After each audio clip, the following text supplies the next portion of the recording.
Sempre gratos pela oportunidade de refletir sobre os ensinamentos do Cristo, vamos abordar hoje o capítulo 5, item 28 do Evangelho segundo o Espiritismo. Eis aqui um trecho. Minorai os derradeiros sofrimentos quanto o puderdes, mas guardai-vos de abreviar a vida, ainda que de 1 minuto, porque esse minuto pode abreviar muitas lágrimas no futuro. Bem, minhas amigas e meus amigos, esse trecho lido faz parte de uma comunicação do Espírito São Luís, que foi obtida em Paris no ano de 1860. Esse trecho se encontra no Evangelho segundo o Espiritismo e explica um dos inúmeros aspectos do ensinamento de Jesus que diz: bem-aventurados os aflitos. Só que antes de nós iniciarmos propriamente as nossas reflexões, precisamos realizar alguns esclarecimentos. O nosso propósito aqui hoje é tratar dos princípios gerais que regram a temática do valor do sofrimento para o espírito. E para isso nós vamos nos valer principalmente dessas orientações fornecidas na codificação, analisando mais a fundo o que o Espírito São Luís quis dizer e tentando entender como é que essas palavras nos ajudam a compreender melhor a bem-aventurança lecionada por Jesus ali no Sermão do Monte. Então, nosso objetivo básico é responder como e por que suportar o sofrimento até o fim é não somente um benefício, mas também um dever, tanto para aquele que sofre, como também para aqueles que o amam, que o acompanham, a exemplo de seus familiares. É óbvio, meus irmãos, que essa temática é delicada, implica questões profundas e polêmicas de bioética, de biodireito, envolvendo tópicos como, por exemplo, eutanásia passiva, ativa, ortotanásia, distanásia, e até mesmo outras questões, como a antecipação do parto de fetos anencéfalos. O que nós queremos deixar claro aqui? Que esses tópicos escapam ao nosso objetivo aqui de hoje. E, para quem quiser se aprofundar em questões mais específicas, mais práticas, como essas que nós exemplificamos aqui, nós recomendamos que assista às palestras públicas da Caville que tratam do assunto. Feitas essas considerações, nós podemos iniciar o nosso estudo recapitulando a explicação básica dada pelo Espiritismo para os sofrimentos da humanidade. Nesse sentido, são úteis os esclarecimentos que são feitos pelo espírito da codificação chamado Bernardino, que estão contidos ali no item 27 do capítulo 5 do Evangelho segundo o Espiritismo. Ali, esse benfeitor explica para nós o seguinte: já vos temos dito e repetido muitíssimas vezes que estais nessa terra de expiação, para concluirdes as vossas provas e que tudo o que vos sucede é, notem o destaque do Bernardino, consequência de vossas existências anteriores, são os juros da dívida que tendes de pagar. Nós podemos perceber aqui, meus irmãos, que esse benfeitor da codificação põe em evidência o papel da lei de causa e efeito, a qual, ao mesmo tempo, fundamenta a existência dos nossos sofrimentos, mostra o porquê que existe sofrimento na Terra, porquê que as pessoas sofrem, e ao mesmo tempo mostra que essa dor, seja individual, seja coletiva, não confronta o sistema de justiça de Deus, que é perfeito. Quem dá causa ao sofrimento, em verdade, somos nós mesmos. Então, quando nós vemos alguém sofrendo, nós sabemos que essa pessoa está sofrendo porque ela causou isso, seja por meio de uma ação, seja por meio de uma omissão, e seja também na presente existência, seja nas anteriores. Contudo, o espírito Bernardino adverte no trecho que nós acabamos de ler que, se por um lado nós sabemos que existe essa lei de causa e efeito, não podemos nos valer dela para julgar aquele que sofre. Então, por exemplo, quando nós vemos alguém em sofrimento, a nossa atitude, conforme o benfeitor nos mostra e enfatiza para nós, deve ser não a de julgar, mas a de ajudar na medida de nossas possibilidades. Nós não podemos simplesmente nos acomodar e nos mostrarmos indiferentes perante aquela dor, aquele sofrimento do outro, pensando, a pessoa realmente merece passar por isso e pronto, ela que aguente sozinha. Esse espírito da codificação nos mostra que a atitude correta é justamente a contrária. Notem só como ele destaca essa questão. Não digais, pois, quando virdes atingido um de vossos irmãos, é a justiça de Deus, importa que siga o seu curso. Dizei antes, vejamos que meios o Pai misericordioso me pôs ao alcance para suavizar o sofrimento do meu irmão. Vejamos se minhas consolações morais, o meu amparo material, os meus conselhos poderão ajudá-lo a vencer essa prova com mais energia, paciência e resignação. Aqui fica claro para nós que não nos cabe avaliar se o nosso próximo precisa seguir adiante ou não com aquela provação ou expiação. Não nos cabe precisar quanto tempo é necessário que a expiação dure. E a bem da verdade, se colocarmos a mão na nossa consciência, nós jamais teríamos condições de fazer essa avaliação com justiça. Por quê? Porque a nossa visão acerca da realidade, do mundo e das pessoas é muito limitada, é muito relativa. Portanto, Cristo não nos delegou esse papel de julgador e avaliador. Aliás, ele proibiu, ele nos disse, não julgueis para que não sejais julgados. E, ao contrário dessa postura de julgamento, ele nos ensinou e exemplificou outro proceder. Qual proceder? O do amor. Cabe à providência divina, cabe a Deus, a aplicação da justiça na medida certa. E a nós? O que resta para nós?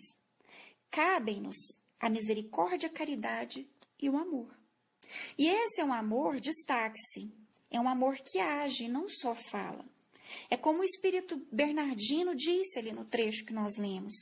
Trata-se do amor que se mostra presente por meio de consolações morais, de conselhos e também, por que não, por meio de provisões materiais, que são aquelas provisões que alimentam, acolhem, agasalham quem está sofrendo, no caso, quem está passando por uma doença terminal.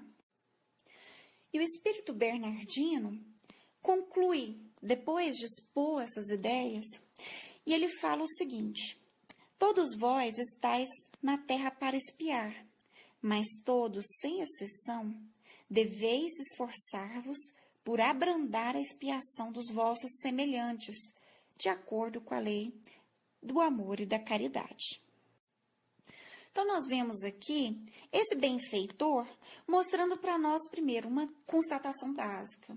Nós estamos aqui para expiar alguma coisa. Nós não somos ainda espíritos puros, estamos num planeta de provas e expiações, portanto, é óbvio que estamos expiando ou sendo provados em algum aspecto.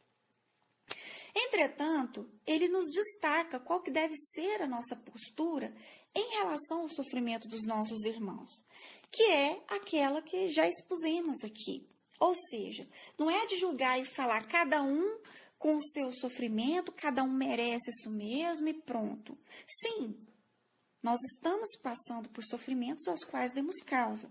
Entretanto, nós temos um dever. E é um dever que decorre da lei mais básica que fundamenta todo o cristianismo, que é a lei do amor, a lei da caridade. E esse dever é justamente o qual? O de auxiliar, o de suavizar, o de abrandar os sofrimentos do nosso próximo. O que o Espírito Bernardino está nos apontando aqui é que nós podemos ser instrumentos da misericórdia divina para tornar mais suave o fardo do nosso irmão. E concordando com ele, o Espírito Emmanuel, mais tarde, nos ensina por meio de uma frase célebre que Deus responde e auxilia as criaturas não de modo milagroso, pelo menos não de modo sobrenatural, como as pessoas podem encarar o milagre. Mas ele dá essas respostas de maneira, às vezes, sutis. E por meio de quem? Das próprias criaturas. Então, é o que Bernardino destacou para nós. Nós podemos ser o instrumento que Deus vai utilizar, que poderá utilizar, para poder responder à prece de um irmão, por exemplo, que pede por ajuda porque está enfrentando uma situação muito penosa. E cabe a nós nos disponibilizar para sermos usados, por assim dizer, nesse sentido, em nome e em cumprimento da nossa lei máxima, que é a lei do amor. Portanto, mais uma vez enfatiza-se aqui, não nos cabe verificar se o sofredor já está pronto ou não para sair daquela situação penosa.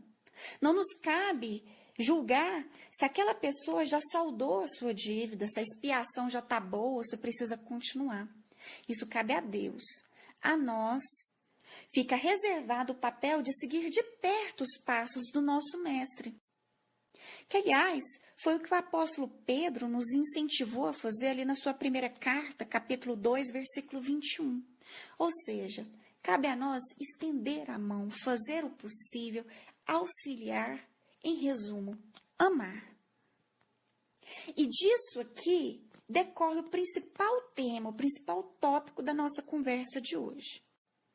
Será que abrandar a expiação do nosso próximo, conforme o benfeitor Bernardino nos aconselhou, será que isso significa abreviar a vida de quem padece de uma enfermidade incurável?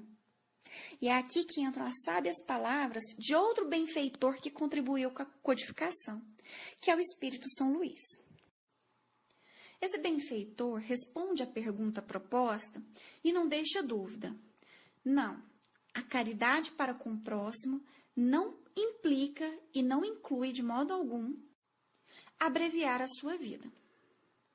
E o primeiro argumento do qual lança mão o Espírito São Luís para nos fazer entender esse posicionamento é o seguinte: a nossa ciência não é exata acerca nem do momento da morte, nem do caráter definitivo ou não definitivo de uma determinada doença.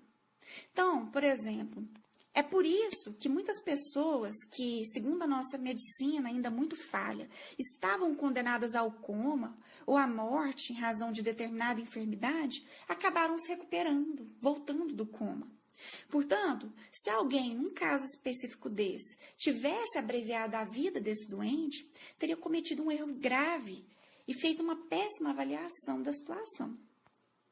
Já o segundo argumento apontado por São Luís consiste na possibilidade de arrependimento que aquele moribundo poderá aproveitar para o seu crescimento espiritual. Então, ainda que a enfermidade seja de fato definitiva e a morte vá acontecer mesmo, seja certa em decorrência daquela enfermidade, nós não poderemos interromper a vida daquele doente. Por que não? O benfeitor está nos mostrando que há benefícios de cumprir até o final essa expiação. Por quê? Porque quando essa é suportada sob a perspectiva correta, ou seja, da resignação, da resiliência, ela vai se traduzir na redenção espiritual e no aprendizado que vai durar por toda a eternidade. A dor, conforme nos explica a doutrina espírita, é temporária, mas os benefícios poderão ser perenes, poderão ser eternos. E muitas vezes, negar esse momento ao doente, antecipando a morte do corpo biológico, significa privá-lo dessa chance de acertar questões inacabadas. E o Espírito São Luís ainda mostra, ainda que seja por poucos minutos, aqueles poucos minutos restantes ali daquela jornada, daquela encarnação, poderão ser valiosíssimos do ponto de vista do aprendizado daquele espírito. O autor Sérgio Luís da Silva Lopes, que é médico, psiquiatra, psicoterapeuta, desenvolve ali no livro Código do Monte esse raciocínio do Espírito São Luís e nos fala um pouco mais sobre essa questão do aprendizado. Esse estudioso nos aponta, explica muito bem que a experimentação do sofrimento e da dor, em verdade, capacita o espírito, que é imortal, a desenvolver uma característica que é fundamental para todo cristão. Que característica que é essa? É a empatia. Essa é uma virtude que se liga umbilicalmente ao amor. Por quê? porque é impossível amar de fato se nós formos indiferentes às necessidades e aos padecimentos do nosso próximo. O apóstolo João, por exemplo, faz essa correlação em sua primeira carta, no capítulo 3, dizendo o seguinte para nós: mas todo aquele que tiver os meios deste mundo para sustentar a vida e observar que o seu irmão padece necessidade, e ainda assim lhe fechar a porta das suas ternas compaixões, de que modo permanece nele o amor de Deus? E aí o apóstolo conclui: filhinhos, amemos não em palavra, nem com a língua, mas em ação e em verdade. O apóstolo João focou aqui no seu texto a situação de um irmão que está passando por privações materiais, por exemplo, dificuldades financeiras. Contudo, o princípio contido nesse trecho pode ser aplicado à situação que estamos estudando hoje, porque traz em seu bojo justamente a empatia. Essa capacidade de sentir, de perceber a necessidade do outro e, mais do que isso, de fazer algo a respeito. Não basta perceber, é preciso agir, é preciso amar em verdade e em ação. E a conclusão não pode ser outra. Para se desenvolver o amor, não se pode ser frio diante do sofrimento alheio. Indiferença e caridade são duas coisas incompatíveis. Desse modo, justamente por sabermos que o amor pressupõe, de alguma forma, a empatia, nós precisamos analisar melhor o que significa ser empático e por que essa característica, essa virtude, é importante para o nosso tema de hoje. O Sérgio Luiz Lopes, na mesma obra O Código do Monte, mostra que a empatia é a capacidade de sentir o que o outro está sentindo. Etimologicamente, significa estar dentro e não meramente ao lado da dor. É estar dentro do sofrimento do outro. Em outras palavras, é ser capaz de se colocar no lugar dessa pessoa que está sofrendo e de sentir essa dor, como se nós estivéssemos na mesma situação. Só que o Lopes nos alerta o seguinte sobre essa questão: somente conseguimos identificar no outro aquilo que já existe dentro de nós. E aí esse autor arremata suas palavras correlacionando o nível de empatia da pessoa com o seu grau de evolução. Ou seja, quanto mais evoluído é o ser, mais ele consegue ser empático. Por que isso? Porque nós só conseguimos ter empatia, sentindo em nós a dor do outro, na medida em que, por meio das nossas encarnações, que são inúmeras, nós passamos por situações semelhantes e aprendemos com elas. Quanto mais o ser é capaz de extrair boas lições de cada circunstância de suas vivências, mais equipado ele se torna para, quando vê outras pessoas em situações semelhantes, conseguir não ser indiferente. E o Sérgio Luiz Lopes explica isso do seguinte modo: essa é uma das finalidades da reencarnação, proporcionar vivências suficientes para que tenhamos a capacidade de achar em nós as experiências que nos farão experimentar empatia com os outros. Daí a importância de passarmos pelos acontecimentos da vida, a necessidade da dor e dos tropeços, muitas vezes. Portanto, meus amigos, o sofrimento que nós enfrentamos hoje é importante não só porque é uma forma de nós nos redimirmos de erros passados, de saldarmos dívidas, mas também porque essa dor presente é um meio de aprendizado, é uma forma de nós guardarmos para nós impressões duradouras, que vão nos possibilitar, que vão viabilizar que no futuro, quando nós enxergarmos alguém passando por uma situação parecida, nós tenhamos condições de não sermos frios, para que nós tenhamos condições de sentir aquela dor, porque de alguma forma nós já sentimos isso no passado. E aí, esse sentimento de empatia vai nos mobilizar a agir, ou seja, a amar não só em palavras, não só em conceitos, mas também em ação. Portanto, o sofrimento de hoje nos ajuda a amar melhor durante o amanhã, porque nos capacita para sermos mais empáticos. E um dado importante levantado pelo Sérgio Luiz é o seguinte, que essa empatia não se constrói somente por teoria, ela é desenvolvida pelo Espírito, é uma virtude espiritual que pressupõe necessariamente a experiência. Mas para que o registro dessa experiência de fato seja benéfico e se some ao nosso patrimônio moral, por assim dizer, é preciso que nós saibamos enfrentar a situação dolorosa com resignação, aceitando o que não pudermos mudar no momento, não reclamando, não culpando os outros e tentando extrair da melhor maneira possível o aprendizado daquela circunstância. E como que esses esclarecimentos acerca da empatia nos ajudam com o nosso tema de hoje?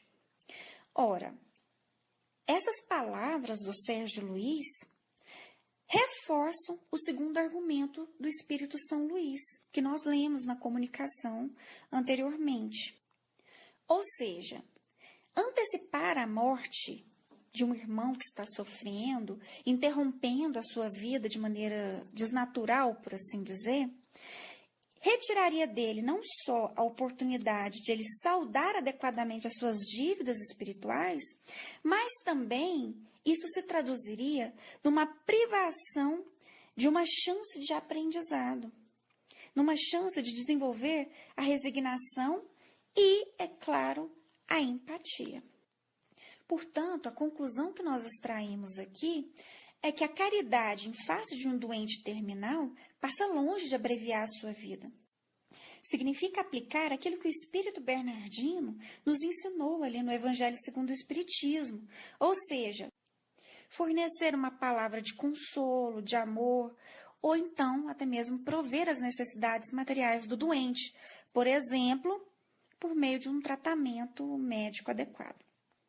Amar aqui é fornecer uma ajuda sincera para o enfermo conseguir enfrentar aquela expiação e provação até o final, com mais paciência e resignação, tornando para ele mais fácil enfrentar aquilo, aprender com aquela circunstância e no futuro ter condições de crescer espiritualmente e desenvolver empatia e se fortalecer em amor.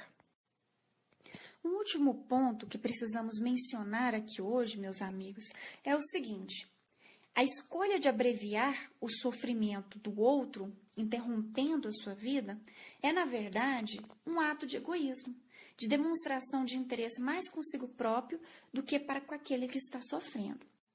Tomemos como exemplo os parentes de um doente em estágio terminal. A doença, para o enfermo, é uma expiação. Só que esse sofrimento não é exclusivo do doente.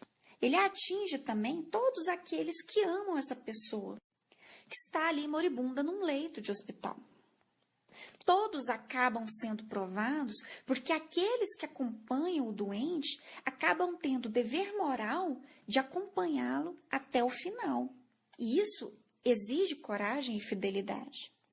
E quando se abrevia a vida da pessoa, quando se interrompe desnaturalmente a vida do doente, todos acabam perdendo com essa situação. Por quê? Porque todos acabam sendo privados da oportunidade de desenvolver a resignação, a empatia e de aprender com aquilo, de enfrentar aquela situação da maneira correta. O Espírito André Luiz, ali no livro Vivendo o Evangelho, fala sobre esse assunto e nos explica o seguinte: alivie com o recurso possível o desconforto do irmão que se despede da romagem terrestre. Olhem só o destaque do André Luiz agora. Mas não alegue compaixão para lhe abreviar a vida, pois quem age assim desconhece a misericórdia de Deus, recua diante da aflição alheia e, mais do que amor ao próximo, o que tem é amor a si mesmo. Aqui, meus irmãos, a lição é clara. O verdadeiro amor não interrompe a vida do outro e não pode servir de desculpa ou de máscara para um ato que desconsidere as necessidades do próximo, levando em conta somente o interesse pessoal egoísta de se livrar, por assim dizer, do dever moral de continuar acompanhando aquele doente até o final. Esse verdadeiro amor, na verdade, tem que ser corajoso e ajudar o doente a enfrentar também com coragem aquela situação dificultosa. O amor, a coragem, a fidelidade aqui significa não interromper a vida, mas se manter firme com a pessoa até o final, fazendo aquilo que o Espírito Bernardino nos disse, ou seja, consolando, aconselhando, auxiliando materialmente em tudo que for possível. É isso que o Espírito São Luís quis dizer quando nos falou para poder minorar, tanto quanto possível, suavizar os sofrimentos do enfermo. Mas tanto Bernardino, quanto o André Luiz aqui, quanto São Luís, são unânimes em afirmar que a abreviação da vida do doente é contrária aos princípios cristãos. Alegar compaixão, dó, caridade ou qualquer outra coisa para poder interromper logo a vida do doente é, na verdade, uma tentativa de encobrir o sentimento egoísta de querer se livrar do sofrimento pessoal que decorre de ter de presenciar o sofrimento de quem amamos. E aqui, meus amigos, é importante que nos lembremos da definição de amor fornecida pelo apóstolo Paulo em sua primeira carta aos Coríntios, ali no capítulo 13. Ele deixa claro nos versículos 4 a 8 o seguinte: primeiro, que o amor é longânime, ou seja, esse amor não desiste. Segundo, esse amor não procura os próprios interesses, em outras palavras, não é um amor egoísta. Ele também suporta todas as coisas, espera todas as coisas, persevera em todas as coisas. E aí, ao final, o apóstolo conclui o seguinte: o amor nunca falha. Isso se aplica diretamente às reflexões de hoje e nos mostra que, por mais dolorosa que possa ser a expiação do doente, bem como a aprovação dos seus familiares, o caminho apontado pelo Cristo e que foi reforçado pelo apóstolo Paulo é o amor. Então, meus amigos, confiemos nessas palavras. O amor nunca falha. Com base nele e tendo confiança na justiça e nos desígnios de Deus, nós podemos sim suportar todas as coisas. Foi também o apóstolo Paulo que nos mostrou em sua carta aos Filipenses, capítulo 4, versículo 13, que para todas as coisas nós temos força em virtude de Deus, que nos confere o necessário poder para suportar e continuar. Essas lições servem, obviamente, tanto para o doente que está ali na cama do hospital, em vias de morrer, por assim dizer, quanto para os familiares que estão ali igualmente sofrendo por verem o ser amado naquela situação. Bem, minhas companheiras e meus companheiros de estudo, nós terminamos aqui as nossas reflexões de hoje. Todos nós estamos cercados de sofrimento. Tenhamos, pois, em mente esse poder do amor. E, mantendo a certeza de que sempre estaremos amparados por nosso Pai Celestial, desenvolvamos a coragem, a resignação e a empatia para enfrentarmos os desafios do nosso cotidiano. Passemos agora às vibrações e à fluidificação.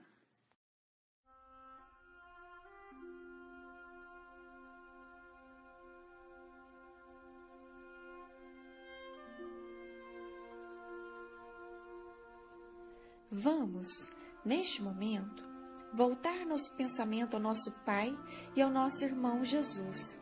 E, com o auxílio da espiritualidade maior que aqui se encontra, vamos abrir nossos corações em prol de nossos irmãos. Vamos vibrar por todos que, de uma forma ou outra, conectaram-se nesta rede de luz e oração em busca de auxílio. Vamos mentalizar os nossos inimigos, pedindo que encontrem a paz. Vamos vibrar por nosso país, por nosso planeta e todos os recantos do universo. Pelos animais, para que sejam amados e respeitados por nós, humanos. Por todos os nomes que desfilam em nossa mente neste instante e precisam de auxílio. Por todos os nomes que estão escritos em nossa irradiação fraterna. Vamos vibrar também por aqueles que se encontram nas orações dos colaboradores da Cavile, por nossa família e por nós mesmos, pedindo amparo para que possamos amanhã ser um pouco melhores que hoje. Deixemos uma vibração em aberto para que os benfeitores espirituais que aqui se encontram possam levar aos locais e aos irmãos que julgarem necessários. Pedimos a benevolência da espiritualidade maior para que, enquanto fazemos a prece final, fluidifique nossas águas, colocando nelas o necessário medicamento para cada um. Passemos à oração final.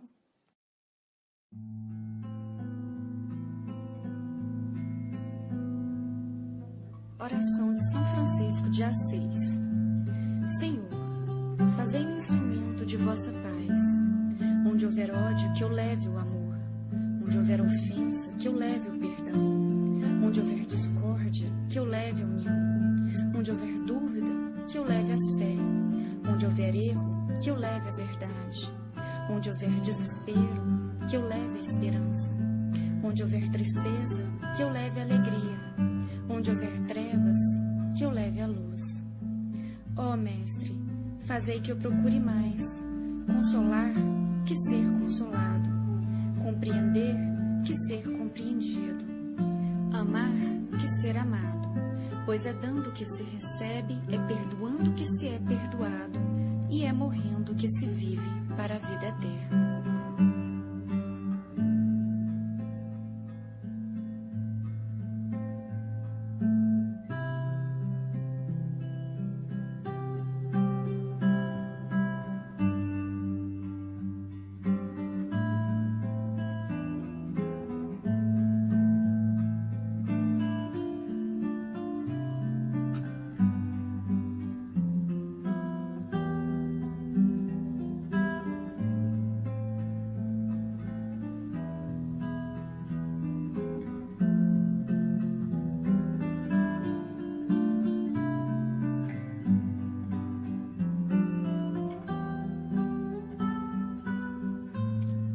Assim seja.